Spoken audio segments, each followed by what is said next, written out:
10,000 টকা পাম বুলি ৰুলো মই গছৰ পুলি, চিন্তাই মোৰ খালে মাথাটো খুলি খুলি।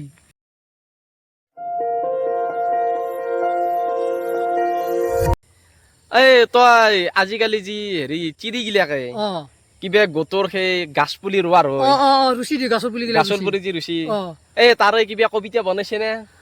কবিতা এটা মই বনাইছো, এইটো ভাল মন কৰি দিছে। কবিতা এটা মই বনাইছো, এই যে গাছৰ পুলি ৰোৱা হয় কিবা মানে মেছেজ আহা নাহা এনেকুৱা ধৰণৰ কিবা কথা অলপ চলি আছে। মই কবিতা এটা লিখছো। বিকাশ লেখছে নেকি? এই ইমান দিনৰ পৰা তই কি কৰি আছা? কবিতাটো তই ৰিলিজ দিবা লাগছিল ইমান দিনে। ৰিলিজ দিবা লাগছিল ইমান দিনে। এটা কাম কৰো, বেছি আৰু দেৰি কৰি লাভ না। কবিতাটো মই আবৃত্তি কৰিম হা, তই ভিডিঅ' কৰিবি। হ'ব দি কেনে হব? এই বঢ়িয়া হব দে। মই এটা কাম কৰো, মই ভিডিঅ'টো কৰো, তই কবিতাটো গাই যা নেকি? ঠিক আছে ঠিক আছে, মই কবিতাটো গাই দিম। এই নিচু দা, এই দাউৰ দাউৰ দাউৰ, এই বেগে এটা বস্তু চাই দাউৰ দাউৰ তাড়াতাড়ি। এ দে আহ, জলদি জলদি জলদি দাউৰ।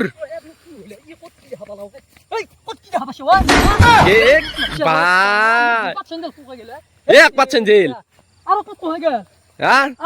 এই হাক পাত পাছো, তাড়াতাড়ি তাড়াতাড়ি ইবেগে ইবেগে।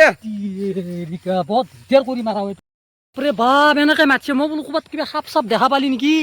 এনে মাতছো এনে আৰু এনেকে মানুহ ভয় খুৱাটো মই বিচাৰি পাইছিলো তাতে। হয় নেকি? তই সেনেকে মাতা আকৌ গৰুটো থৈ পেলাই মই এনেকে দাউৰি আহিলো, চেন্দেল ভিতৰত গোটেই মোৰ সোনকালে গেলে। মই এনে মাতছো কিয় জানানে? মোৰ কবিতাটো শুনবা বহুত ইচ্ছা যাই আছে।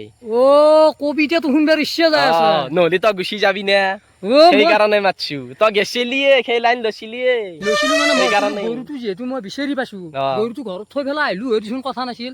মই আৰু ভাবিলো তই এইগিলাকত ক'ৰবাত সাপ চাপ দেখা পালি নেকি, যেনেকে মাতিছে দেখোন সেইকাৰণে এনেকে দাউৰি পেলাই আহিব লগা হৈছে। মই কবিতাটো আবৃত্তি কৰ, বল বল বল বল বল, যাও যাও যাও যাও। কবিতাটো আবৃত্তি কৰোঁ। মোৰ মৰমৰ বন্ধু আৰু বান্ধৱীসকল, মানে মই আজি এটা কবিতা লিখিছোঁ।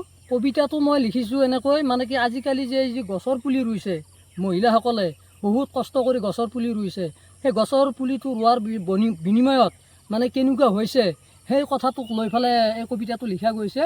যদি কিবা ভুল হয় আপোনালোকে মোক নিজৰ বুলি ভাবি ক্ষমা কৰি দিয়ে যেন। আৰু এই কবিতাটো মই আপোনালোক সকলোৰে মনোৰঞ্জনৰ কাৰণেহে মানে লিখিছোঁ হা, এইটো কোনো একো বেয়া ভাবি ল'ব নালাগে। মই অকল মনোৰঞ্জনৰ কাৰণে এই কবিতাটো লিখিছোঁ। আৰু এতিয়া মই কবিতাটো আবৃত্তি কৰিবলৈ ওলাইছোঁ, আপোনালোকে অকণো স্ক্ৰিপ্ট নকৰাকৈ শুনি যাব।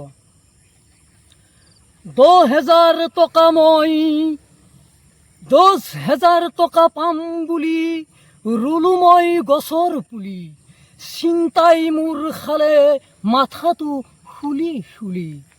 মেছেজ অহাইহে টকা পাব, নহয় হেনো নাপায়, সেইকাৰণে হিয়া মন ফাটি ছিঙি যায়।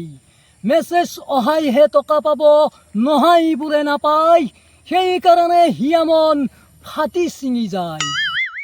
হে মৰমৰ মামা, হে মৰমৰ মামা, আমি আপোনাক একো বেয়া পোৱা নাই, সেইকাৰণে এটা অনুৰোধ আপোনালৈ আমি দিলোঁ আগবঢ়াই। সেইকাৰণে এটা অনুৰোধ আপোনালৈ আমি দিলোঁ আগবঢ়াই।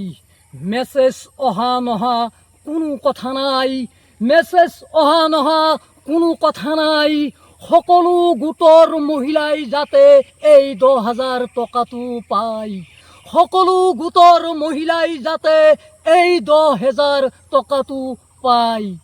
নমস্কাৰ।